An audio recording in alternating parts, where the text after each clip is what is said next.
भारत दुनिया में सबसे तेजी से आगे बढ़ती अर्थव्यवस्था बना हुआ है और देश के आगे बढ़ते कदमों की दुनिया में सराहना हो रही है। अब इंडियन इकोनॉमी के लिए एक और गुड न्यूज आई है। विदेशी निवेश के मामले में भारत ने अमेरिका, चीन, ब्रिटेन समेत दुनिया के तमाम बड़े देशों को पीछे छोड़ दिया है। दरअसल व्यापार और विकास पर संयुक्त राष्ट्र सम्मेलन यानी UNCT एरीज की ताजा रिपोर्ट में कहा गया कि साल 2022 में भारत में प्रत्यक्ष विदेशी निवेश यानी FDI 10% बढ़ा है, जबकि विकसित देशों में इसका फ्लो 37% घटा है। चलिए अब जानते हैं कि भारत में कितना आया विदेशी निवेश। UNCT एरीज की रिपोर्ट के मुताबिक साल 2022 में भारत ने प्रत्यक्ष विदेशी निवेश यानी FDI के मामले में तमाम देशों को पीछे छोड़ा। देश में FDI 10% बढ़कर $49 अरब हो गया। यहाँ दिलचस्प बात यह है कि FDI फ्लो में गिरावट ज्यादातर विकसित अर्थव्यवस्थाओं में देखने को मिली, जहां FDI एक साल पहले की तुलना में 2022 में 37% गिर गया और $378 अरब पर रह गया।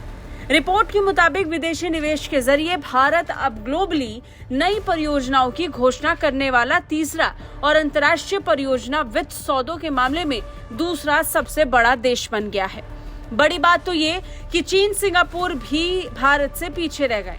जी हाँ, वर्ल्ड इन्वेस्टमेंट रिपोर्ट 2023 में कहा गया कि 2020 में कोरोना वायरस महामारी के प्रकोप के दौरान FDI में भारी गिरावट दर्ज करने के बाद साल 2021 में एक मजबूत स्थिति देखने को मिली, लेकिन 2022 में एक बार फिर कुल वैश्विक FDI प्रवाह 12% घटकर $1.3 ट्रिलियन हो गया।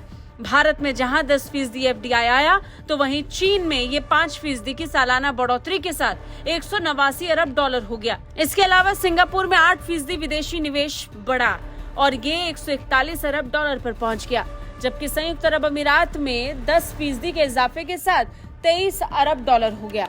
बता दें, पिछले साल 2022 में जिन 5 देशों में सबसे ज्यादा प्रत्यक्ष विदेशी निवेश यानी FDI आया, उनमें चीन, हांगकांग, सिंगापुर, भारत और संयुक्त अरब अमीरात शामिल हैं। यहाँ कुल मिलाकर इस क्षेत्र में लगभग 80% निवेश आया।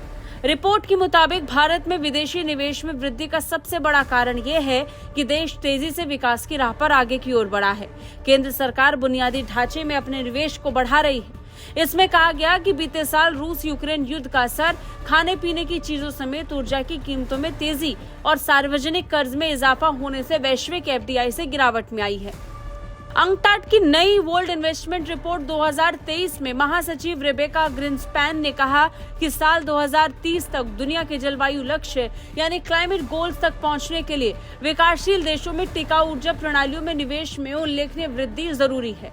रिपोर्ट में बताया गया कि भारत समेत कई विकासशील देशों ने 2022 में स्वच्छ ऊर्जा में $544 अरब का FDI आकर्षित किया और इन्हें सालाना $1.7 ट्रिलियन की नवीनीकरण ऊर्जा निवेश की आवश्यकता है। आपको क्या लगता है, भारत धीरे धीरे चीन को पछाड़कर इस मामले में बन सकता है नंबर 1? और मोदी सरकार को लेकर आपका क्या कहना है, कमेंट करके जरूर बताएं। ब्यूरो रिपोर्ट, भारत तक।